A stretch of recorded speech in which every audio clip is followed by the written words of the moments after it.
Employment తీసుకుంటూ మనం దీన్ని మెచ్చుకొని దాన్ని ముందుకు తీసుకువెళ్ళాలి తప్ప దీనివల్ల ఉద్యోగాలు తక్కువ వస్తాయి ఇలాంటి చర్చలు ఏవైతే ఉన్నాయో వాటన్నింటినీ కూడా మనం ఆపాలి.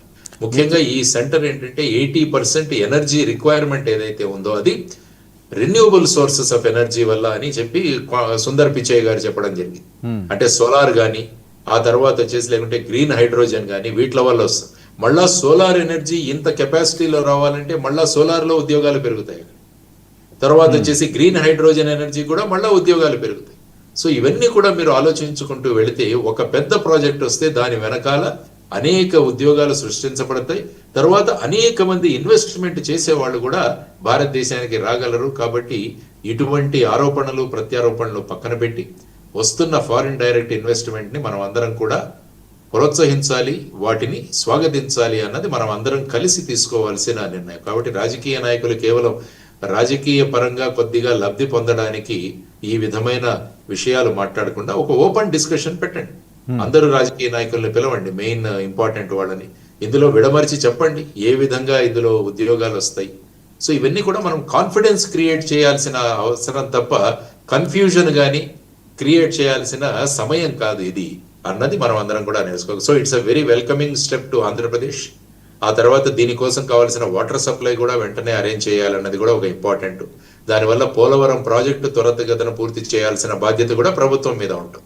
ఎందుకంటే ఒక data centre cum a hub కి ఎనర్జీ చాలా రిక్వైర్మెంట్ ఉంటుంది. తర్వాత అక్కడ జనరేట్ అయ్యే హీట్ ఏదైతే ఉంటుందో దాన్ని తగ్గించడానికి ఎయిర్ కండిషనింగ్ కూడా చాలా అవసరం. దానికి నీటి యొక్క రిక్వైర్మెంట్ చాలా ఎక్కువ. యాక్చువల్ గా మీరు అమెరికా చూసుకుంటే అక్కడ చాలా చోట్ల డేటా సెంటర్స్ మాకు వద్దు అని వాళ్ళు నిరసనలు చేస్తున్నారు.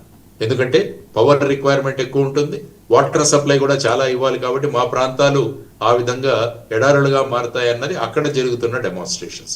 కాబట్టి దాన్ని కూడా ఒక అడ్వాంటేజ్ గా మనం తీసుకొని మన ప్రాజెక్టులను త్వరితగతిన పూర్తి చేసి మన ఆల్టర్నేటివ్ ఎనర్జీ సోర్సెస్ అయిన సోలార్ కావచ్చు లేకుంటే గ్రీన్ హైడ్రోజన్ కావచ్చు వీటిని త్వరగా పూర్తి చేసి ఈ ఏ హబ్ కమ్ డేటా సెంటర్ కి త్వరితగతిన కావాల్సిన ఇన్పుట్స్ ప్రొవైడ్ చేయాల్సిన బాధ్యత ప్రభుత్వం మీద ఉంది. తర్వాత ప్రభుత్వం వాళ్ళ వెబ్సైట్ లో ఈ ప్రాజెక్టు మీద జరుగుతున్న అంశాలు, జరుగుతున్న అభివృద్ధి, రోజువారీ ఏ విధంగా దీంట్లో అభివృద్ధి జరుగుతుందని ఒక ఓపెన్ డాష్ బోర్డ్ లో పెట్టాల్సిన అవసరం కూడా గవర్నమెంట్ మీద ఉంది. దానివల్ల గవర్నమెంట్ కూడా ఏం చేస్తుంది అన్నది కూడా ప్రజలకు పారదర్శకంగా తెలుస్తుంది అనమాట. ఇది కూడా ప్రభుత్వం చేయాల్సిన విషయం.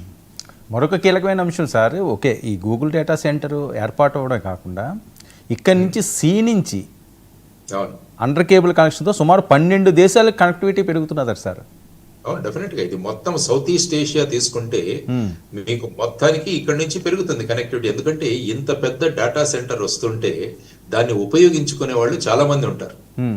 ఎందుకంటే ఫర్ ఎగ్జాంపుల్ ఇప్పుడు మీరు ఈ ప్రోగ్రామ్ అయిన తర్వాత దీన్ని యూట్యూబ్ లో పెడతారు. ఈ యూట్యూబ్లన్నీ ఎక్కడ ఉంటాయంటే డేటా సెంటర్ లో ఉంటాయి. మీకున్న ఓలా కావచ్చు, ఊబర్ కావచ్చు, బ్యాంకింగ్ కావచ్చు, ఇవన్నీ కూడా డేటా సెంటర్స్ ఉంటాయి.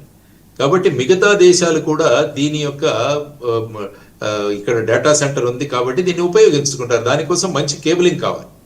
కేబులింగ్ వేసినప్పుడు ఏమవుతుందంటే తక్కువ సమయంలో మనం డేటాని ఎలా తీసుకోవాలన్న దాని మీద ప్రపంచం నడుస్తుంది. Speed is very important. ఆ స్పీడ్ కోసం మీరు చెప్పినట్టు 12 దేశాలు ఈ అండర్ సీ కేబులింగ్ ద్వారా మన ఈ data centre cum a hub ను ఉపయోగించుకోబోతున్నాయి. We should see it as a very welcoming step. 12 దేశాలు మన రాష్ట్రం మీద ఆధారపడి ఉన్నాయి. అసలు బెంగళూరు మా దగ్గర నుంచి ఈ డేటా సెంటర్ వెళ్ళిపోయిందని వాళ్ళు పెడుతున్నారు. మద్రాసు వాళ్ళు కూడా వాళ్ళు అనుకుంటున్నారు, తమిళనాడు వాళ్ళు కూడా. సో ఇటువంటి రాష్ట్రాలు వదిలేసి మనల్ని మన దగ్గరికి తీసుకురావడం అనేది అందరూ కూడా గర్వంగా చెప్పుకోవాలి. గత ప్రభుత్వం కూడా మేము విశాఖపట్నాన్ని బాగా డెవలప్ చేశాం కాబట్టి ఈ డేటా సెంటర్ మా దగ్గర వచ్చిందని వాళ్ళు ఆ విధంగా పొలిటికల్ గా కూడా క్రెడిట్ తీసుకోవచ్చు. ఏముంది దాంట్లో? సో వచ్చిన దాన్ని ఏ విధంగా మలుచుకోవాలన్న దాని మీద ఆధారపడి ఉంటుంది. కానీ వచ్చిన ప్రతిదాన్ని కూడా విమర్శించకూడదు. విమర్శించాల్సిన చోట విమర్శించండి, దెర్ ఇస్ నో డౌట్. ఈ ప్రభుత్వం మెడికల్ కాలేజీని ప్రైవేటీకరణ చేస్తుంది, విమర్శించండి. ఎస్, మెడికల్ విద్యా విధానం ఎప్పుడు కూడా ప్రభుత్వ రంగంలో ఉండాలని కోరుకునే వాళ్ళు నేను కూడా ఒకండి. సో అటువంటి విషయాలు ఏదంటే మనం వాదిద్దాం. ఇటువంటి పెట్టుబడుల ద్వారా వచ్చే ఆదాయం ఏదైతే ఉంటుందో దాన్ని మెడికల్ కాలేజీలు నడపడానికి మనం ఉపయోగించుకోవచ్చు కదా అని ప్రభుత్వాలను అడగచ్చు. సో ఈ విధంగా మనం మార్చుకోవాల్సిన అవసరం ఉంది. కేవలం రాజకీయ లబ్ధి కోసం వస్తున్న డెవలప్మెంట్ కూడా ఆపకూడదు అన్నది రాజకీయ పార్టీలు నేర్చుకోవాల్సిన ప్రధానమైన అంశం. కావాలంటే ఈరోజు టైమ్స్ ఆఫ్ ఇండియాలో బ్రహ్మాండమైన ఆర్టికల్ వచ్చింది, అది చదవమని చెప్పండి అందరికి. స్వామినాథన్ అంకలేశ్వర్ అయ్యర్ అని ఆయన మంచి ఆర్టికల్స్ రాస్తారు. ఆయన ఈరోజు టైమ్స్ ఆఫ్ ఇండియాలో రాశాడు, Google a app is a turning point not a trophy అని ఆయన ఒక మంచి ఆర్టికల్ రాశాడు. సో ఇటువంటి ఆర్టికల్స్ చదివితే అందులో అనేక అంశాలు మనకు తెలుస్తాయి అన్నది.